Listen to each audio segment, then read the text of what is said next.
So Ani Buju, Kaki Thunder Sky Dijnakas, Popular Nunji Shegwa, Winnipeg Benesi Dodem. Hello, my name is Kaki Thunder Sky. My family comes from Poplar River First Nation, but I grew up here in Winnipeg, Manitoba, and I'm a member of the Thunderbird clan. So just to begin, we are gathered here today in Treaty 1 on Treaty 1, or in Winnipeg on Treaty 1 territory, the ancestral homelands of the Anishinaabeg, Ithinawak, Nehethawak, Anishinaabeg, and the Dakota Oyate nations, as well as the homeland of the Red River Métis. These lands have been an important gathering place for diverse Indigenous peoples since time immemorial.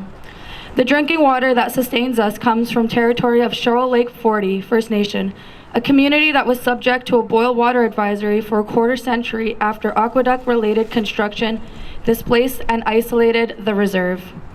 The electricity we use comes from generating stations in the territories of Treaty 1, 3, and 5, with many Indigenous communities facing historic and ongoing displacement and devastation from hydroelectric activities. Additional electricity comes from thermal and wind generation comes from Treaty 1 territory.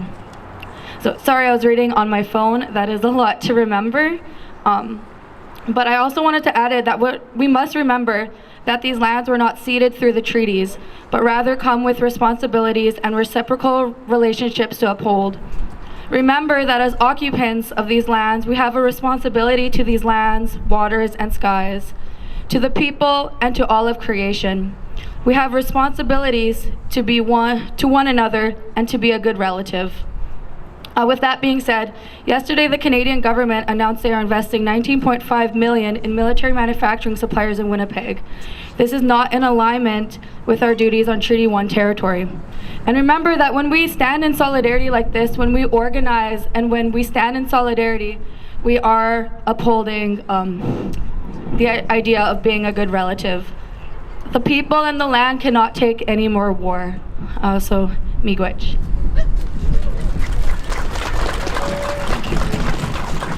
Thank you. And very appropriate that she mentioned about the spending on war preparations and militarism. And one of the great shames for Canada is the treatment of its First Nations people. And while it can spend billions, Carney has just increased Canadian spending to meet NATO targets by some $68 billion. Yet First Nations people in this country live in the most appalling conditions, whether it's boil water advisories, whether it's the flooding that their lands face every spring. If the same serious attention had been placed to fixing these problems for First Nations people and the other problems that they have that arise from their suppression within Canada, as the attention that is paid to meeting NATO targets of 2% spending, then you can see what the shame is in terms of Canada. And we're going to get right away to our speakers. The weather's not the greatest, and we want to get the walk done. So I welcome everyone to the Stop Endless War rally. More than 25 organizations came together to bring this to fruition. And my name is Glenn Michalchuk. I'm chair of Peace Alliance Winnipeg.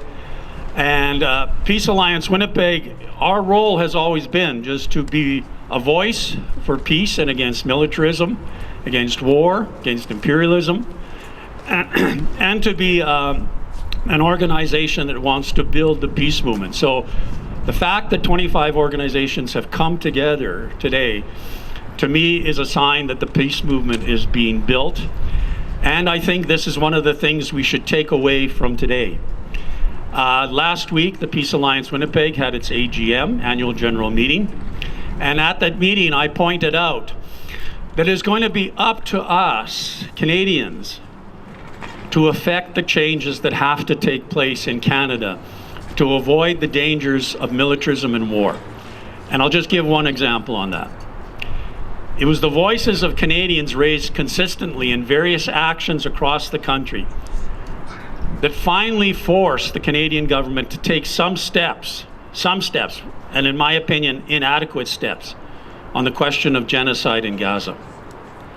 But it's because people were active and doing things and raising their voices that the politicians finally felt some need to act. And absent any consistent voices in the Canadian Parliament against militarism and war, against the various atrocities we've seen being created across the world, then it's only up to us to raise this standard and to raise this pressure on them. So the only thing I'd like to just add from Peace Alliance Winnipeg on this point is that I would suggest that the organizations that came together today set themselves the goal of meeting as a coordinating committee, if you like, to meet on a regular basis, whether it's just even quarterly, to discuss what has to be done, what projects have to be undertaken, and how we can continue to raise the pressure on the political forces in Canada and change the situation in Canada. Some of these reps are here from the organizations, and they've brought, my understanding is they have brought information about actions and events that they are hosting. So please, if they have it, please distribute it. We'll be on the walk and we'll be at the Canadian Museum for Human Rights. But first, now I'd like to welcome Brendan to speak on the threads connecting the current conflicts. Brendan, are you present? There you are. And you can just briefly introduce yourself to whatever extent you want.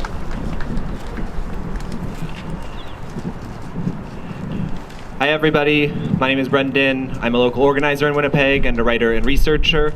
I want to start by thanking Peace Alliance for bringing us together today. It's truly inspirational to see so many groups united by an understanding that these intensifying wars are an existential threat to our world, to the millions of lives that are taken or ruined in the conflict zones, as well as to the work that we all do.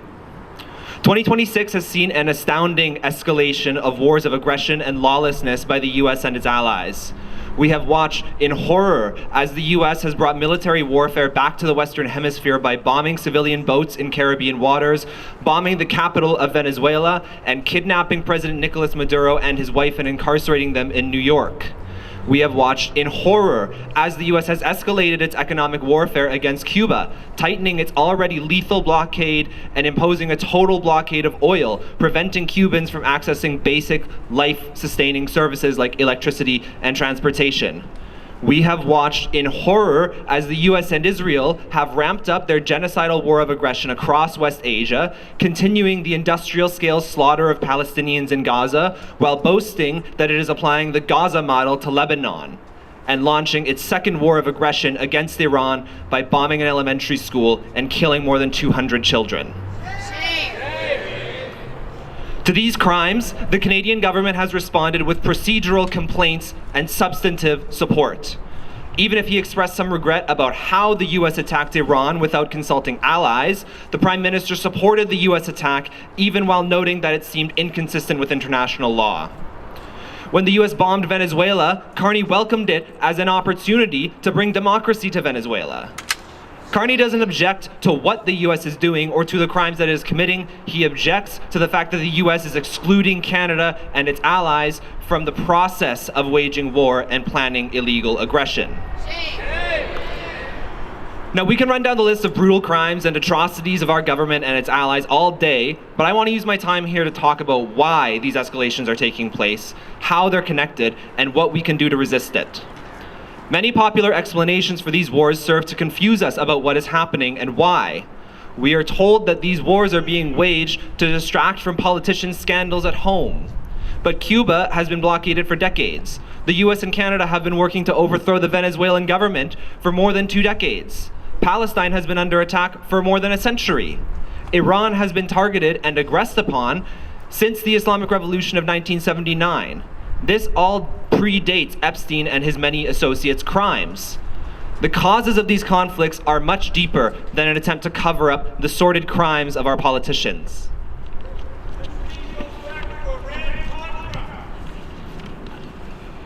Fundamentally, these wars are waged to protect the economic interests of the ruling classes of the West.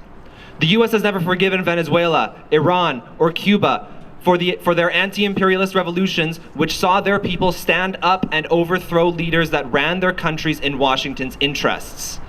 And it isn't only the US with economic interests at stake. Canada's largest corporations, the same ones raking in massive profits while the rest of us suffer a cost of living crisis, have expanding economic interests on every continent in the world. These companies need military power to protect their claims to other countries' resources. So when Venezuela or Mali or Burkina Faso or China nationalize mines controlled by Canadian corporations, this is a threat to profits. When Iran refuses to bow down to Israel and the US and supports resistance movements from Palestine to Lebanon to Yemen to Iraq, this is a threat to Western control of resources in the region and ultimately a threat to profits.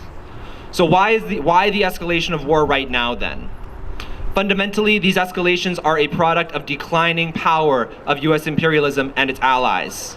We are living through a historic transition in world affairs, and the US decline may well be the nail in the coffin of collective Western domination of the planet built over 500 years of colonialism and imperialism. Formerly colonized countries around the world have grown too strong to be permanently subjugated, while regional powers like China, Russia, and Iran are posing increasingly serious challenges to Western domination. Trump can boast all he likes, but he no longer has the power to set the terms of how the Strait of Hormuz will be opened, and his allies clearly don't think he does either. So, like cornered animals, the imperialist countries that have benefited from these centuries of colonial plunder are becoming more and more volatile, more violent, more dangerous in their desperate attempts to cling to their power. So as a result, we're living through a historic drive to world-threatening war that is unprecedented in human history in its destructive potential. The world's richest and most aggressive countries are coordinating through NATO to collectively commit 5% of their GDP, or 5% of the total size of their economy, to defense spending, meaning war industries. These are the same countries that have perpetrated a genocide in Palestine since 2023. Through their material support, their continued arms shipment, their continued cooperation with the genocidal Israeli regime, the US, Canada, Britain, and many other allies are active sponsors of the genocide. They are not merely complicit. They are not merely supportive. They are enabling the genocide. They are making it possible. This is not one rogue regime. This is a genocide axis.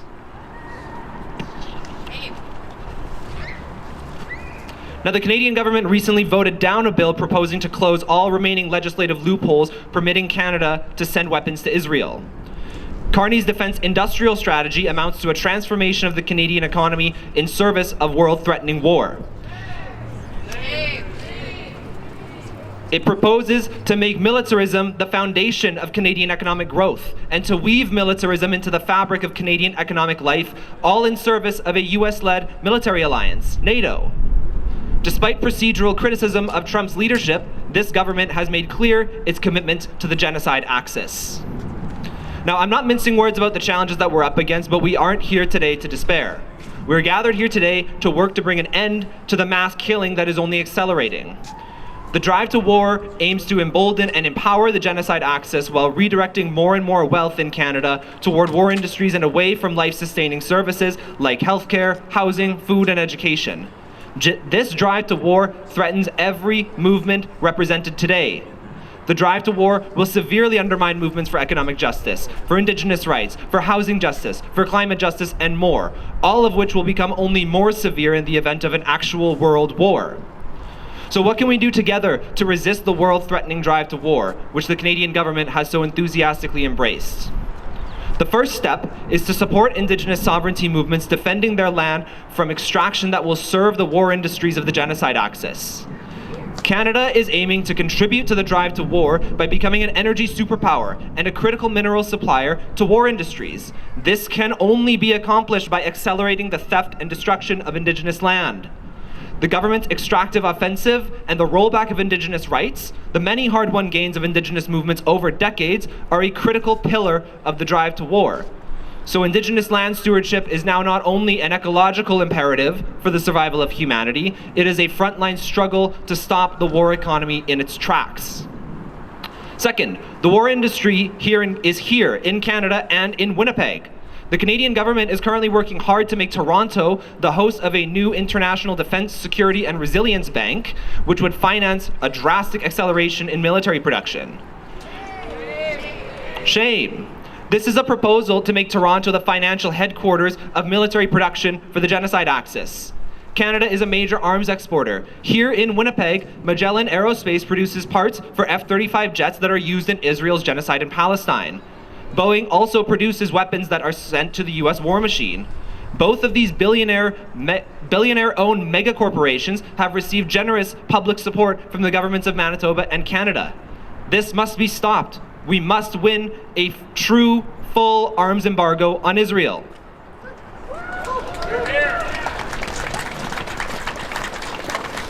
Third, we need to see through the war propaganda against so-called enemy countries. We must support all people's rights to self-determination, but since we are living in the aggressor countries, supporting nations' right to self-determination means understanding when a situation is opportunistically being twisted in service of the drive to war.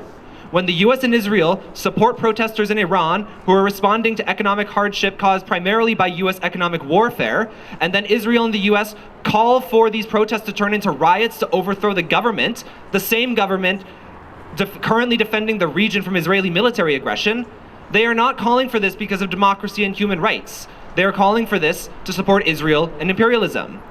US support for Iran's protests less than a month before waging a war of aggression is textbook, and we must be able to resist being co-opted into these war propaganda offensives. We need to start thinking less like enlightened individuals and more like a movement.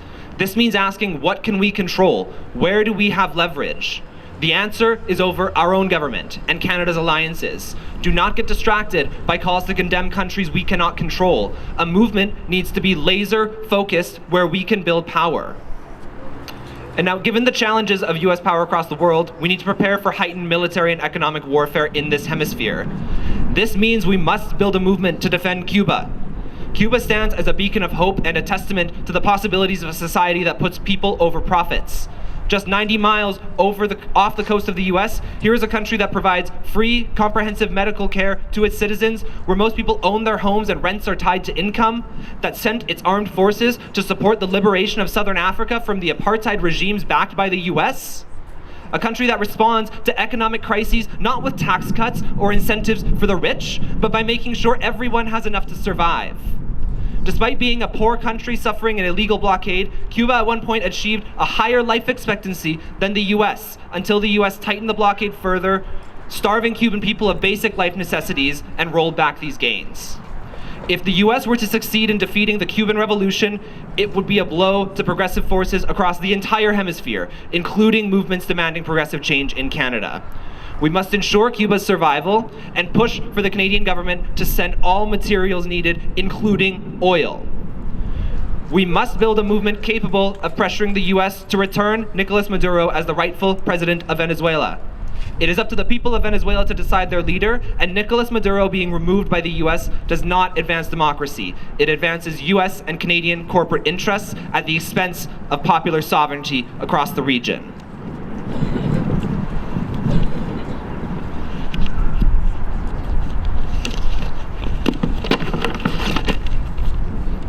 We're here to build a movement to confront an existential threat to humanity. So feel the power of being gathered here today. The question can no longer be, what can I do? The question is, what can we do? Talk to someone you don't know today. Think about what you can build together. What matters is not just what happens at rallies like today, but the work that happens between rallies like today. So join the anti-war movement, recognize humanity's stake in Indigenous struggles for sovereignty and land defense, and bring the urgency of the anti-war message into all struggles and organizations you are involved with. Thank you. Thank you, Brendan. I'll now call on Sarah to give her remarks to the rally.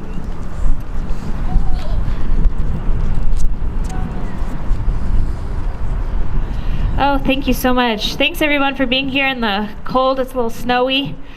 Yeah, I'm Sarah. I'm a peace activist, so I just want to have a couple notes here. So So movements for peace, for climate justice, and for Indigenous sovereignty on their own are already incredibly important causes. However, the devastation of war, destruction of our planet, and dispossession of land are all wrought from the same beast. If we are to put up a real fight against these dangerous trends, our movements must unite. NATO countries account for the vast majority of the over $2.6 trillion spent annually on military, and every dollar spent on a new fighter jet or a warship is a dollar stolen from housing and healthcare. Imperialism depends on endless production of weapons to wage its wars, and we can see on the news and social media the horrible devastation of these wars on people, families, and communities who suffer through the falling of bombs and firing of guns. But militarism is just not about weapons of war. Canada is actively increasing its military aggression in other ways through Bill C-5. Imperialist nations like Canada were built atop brutal extraction and exploitation. This legislation lets governments bypass environmental regulations, meaningful Indigenous consultations so that they can rush through and approve harmful pipelines, ports, and mines. Climate and nature activists have said Bill C-5 reprises the extractivism and environmental destruction and colonial violence Canada has been built on. This law will infringe on Indigenous title to land and territorial waters, violating the UN Declaration of Rights of Indigenous Peoples requirement for free, prior, and informed consent. And what is the justification for trampling over environmental regulations and rights of Indigenous people? Military targets imposed by NATO. Canada has already spent $63 billion on its military in 2005 alone, and that represents the single largest increase in military spending in generations. But Canada has committed to NATO's new, even higher raising targets. Canada will need to spend 5% of its GDP by 2035. That's $150 billion per year. But how will Canada meet these targets? By building more destructive weapons of war, but also by building the destructive mining and other extractive resource supply chains for these weapons. They will crush Indigenous rights and wreak havoc on nature here so they can fire missiles and destroy national sovereignty abroad. Countries like Canada sidelined the necessity of reconciliation and meeting climate pledges while stoking racism and nationalism to demonize migrants, refugees, and the very people fleeing the wars and climate devastation they created. War is the worst offender to the climate crisis. The U.S. military alone expends more carbon than most countries, and across their 800 military bases in 70 countries, many are near vulnerable communities and in delicate ecosystems. These bases pollute land and water with heavy metals and other forever chemicals. The militarization of the Arctic, exemplified by Trump's threat to annex Greenland, likewise violates Indigenous sovereignty, fuels military confrontation, and risks ecological disaster. The Arctic is home to hundreds of thousands of Indigenous peoples comprising more than 40 nations. Protecting both peace and the planet requires a demilitarized Arctic zone that guarantees Indigenous rights, banned resources plunder, and shields the region's fragile environment from the twin threats of militarization and climate-driven exploitation.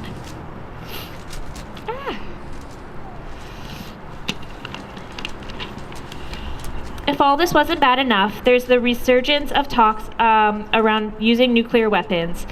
Don't be fooled by the word tactical. Nuclear detonation is catastrophic. After the immediate disaster, scientists have stated that even a small nuclear detonation, the smoke alone would block sunlight for 4 years and reduce global crop yields, leading to extreme food insecurity and famine, and result in countless deaths. Canada's NATO commitments mean that it refuses to sign the Treaty on the Prohibition of Nuclear Weapons. We must demand that Canada sign this treaty.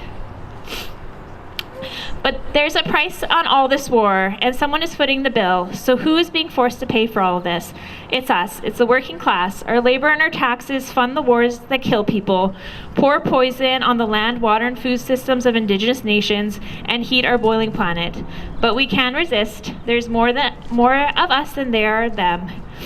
And war costs us everything, but our broad movement for peace, climate justice, and Indigenous sovereignty, when we are all united, can fight and win the struggle and achieve real demilitarization, decarbonization, and decolonization. Thank you.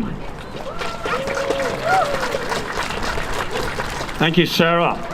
I think both speeches have outlined very, very concisely why this struggle is so important. I'd like to now call on Jenn Hancharyk to share some music with us. Jenn is a local activist and artist who is involved in local protest work and uses her voice figuratively and literally to raise awareness about important issues. Hi guys. So I'm gonna sing, everybody know, do you all know that song by Jesse Wells, War is in Murder? We're gonna sing that. Wait, got my mitts on and I can't get my notes. Okay. Please feel free to sing along, I'm a little nervous. And cold.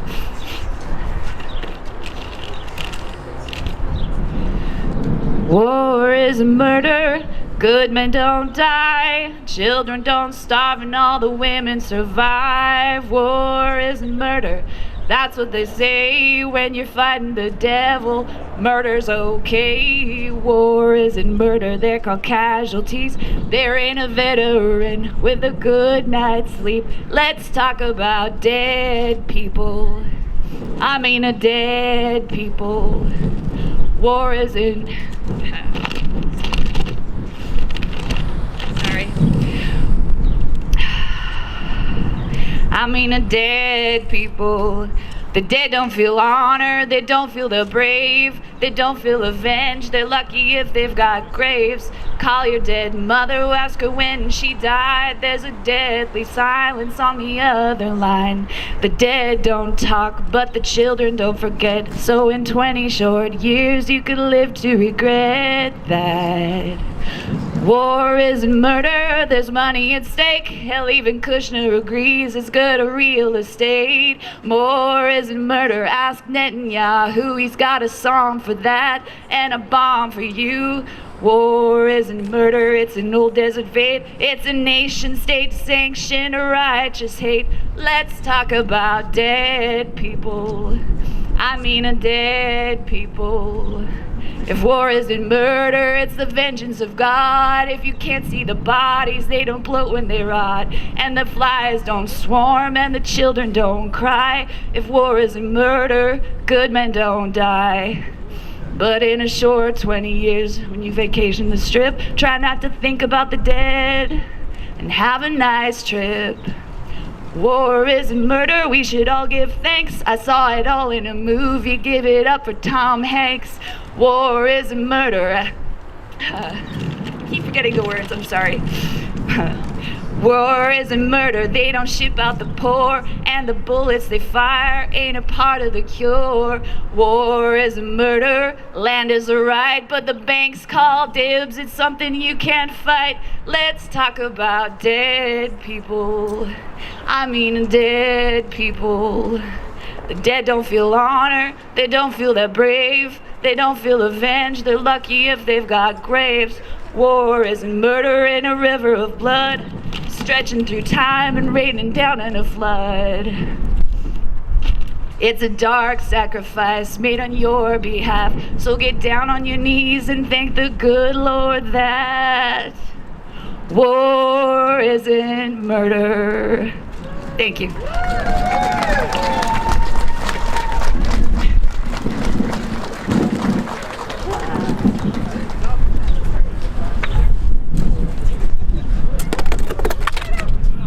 One last part of the program here is Voices for Peace. So if they can come up, they have at least one or two songs. This is the my understanding it's a Mennonite choir.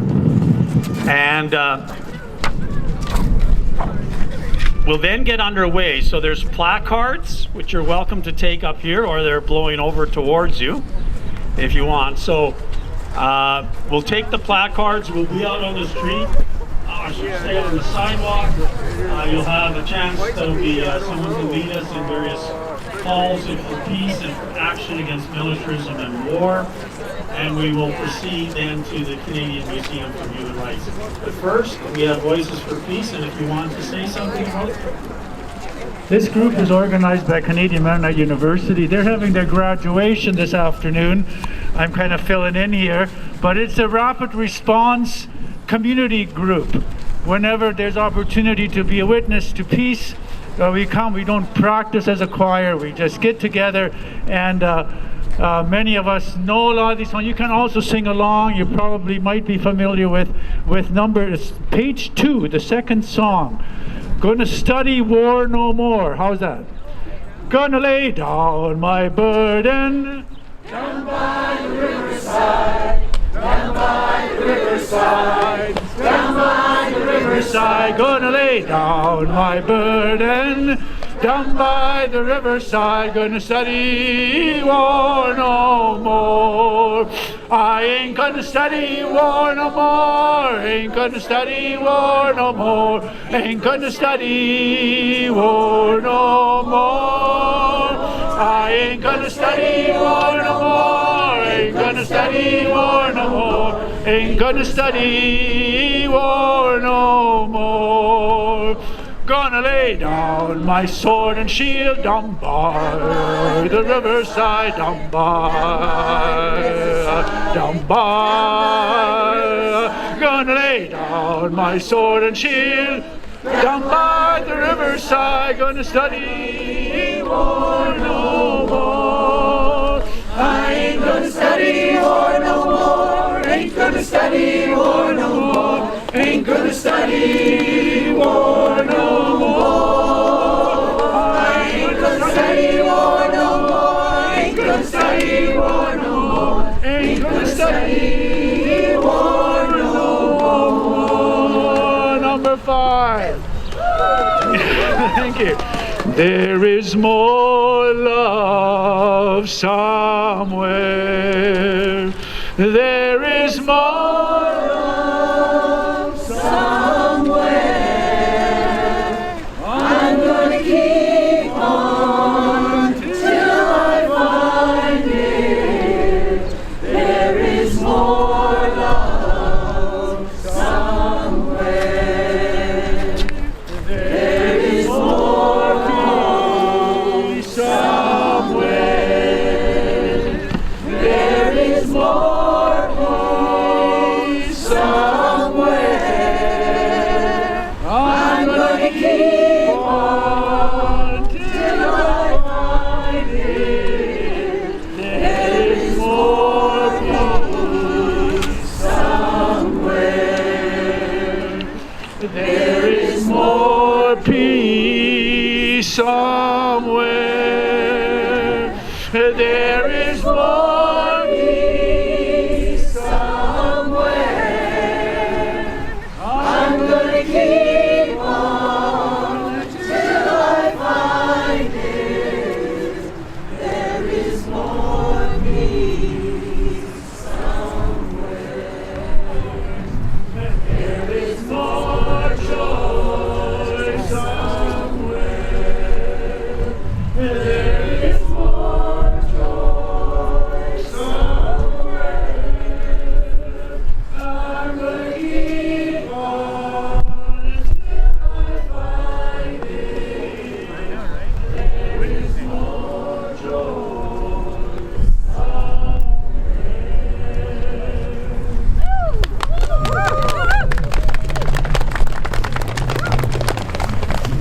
Gonna lay down my burden.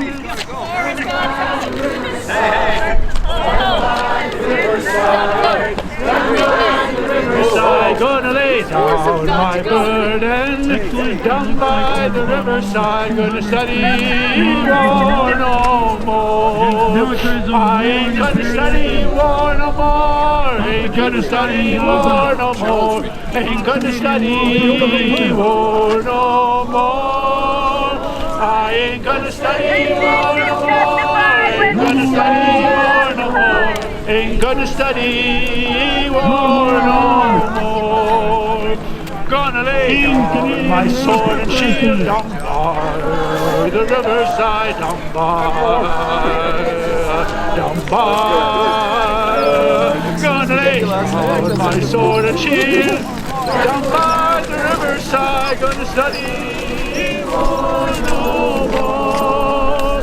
I ain't gonna study war no more. Ain't gonna study war no more. Ain't gonna study